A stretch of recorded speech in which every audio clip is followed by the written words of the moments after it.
একবার হযরত আবু বকর রাদিয়াল্লাহু তাআলা আনহা নামাজে দাঁড়িয়ে কান্না করছেন। নামাজ শেষে একজন সাহাবী তাকে জিজ্ঞেস করলেন, হে আবু বকর, আপনি নামাজে দাঁড়িয়ে কান্না করলেন কেন?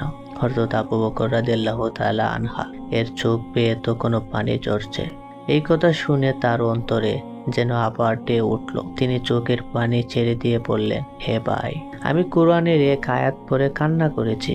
তখন সে সাহাবী জানতে চাইলেন, কোন সে আয়াত যা শুনে আপনি কান্না করলেন? তখন আবু বকর রাদিয়াল্লাহু তাআলা আনহু বললেন, সেই আয়াতটি হলো, হে বান্দা, আমি তোমার জান মাল কিনে নিলাম, বিনিময়ে আমি তোমাকে জান্নাত দিয়ে দিলাম। সাহাবী ভেবেছিলেন জাহান্নামের শাস্তির কোনো আয়াত হবে হয়তো, এজন্য আবু বকর এমন কান্না করেছেন। কিন্তু এই আয়াত শুনে সাহাবী একটু অবাক হলেন এবং আবু বকর রাদিয়াল্লাহু তাআলা আনহাকে জিজ্ঞেস করে বললেন, হে আবু বকর, এত খুশির খবর, আল্লাহ আমাদের জান মালের বিনিময়ে আমাদের জান্নাত দান করবেন, এখানে কান্নার কি আছে?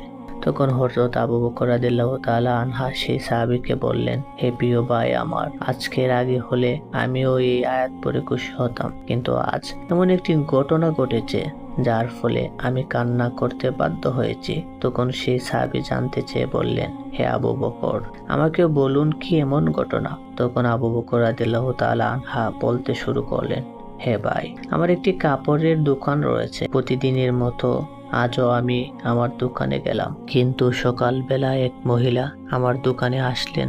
তিনি বেশ কিছুদিন আগে আমার কাছ থেকে কাপড় নিয়েছিলেন।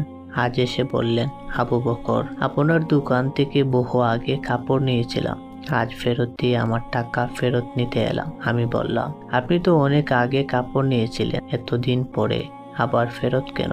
মহিলাটি বললেন, আবু বকর, আপনার কাপড় আমার পছন্দ হয়নি, আপনি আমার টাকা দিন এবং আপনার কাপড় ফেরত নিন।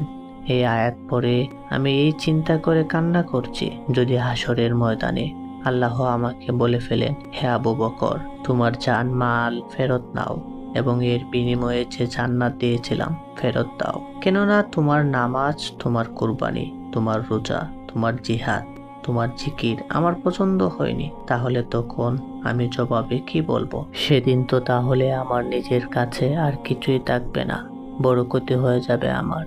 এই চিন্তা করে আমি কান্না করি। নামাজ বাদ দিও না, এপারের চেয়ে ওপারের জীবন বেশি সুন্দর।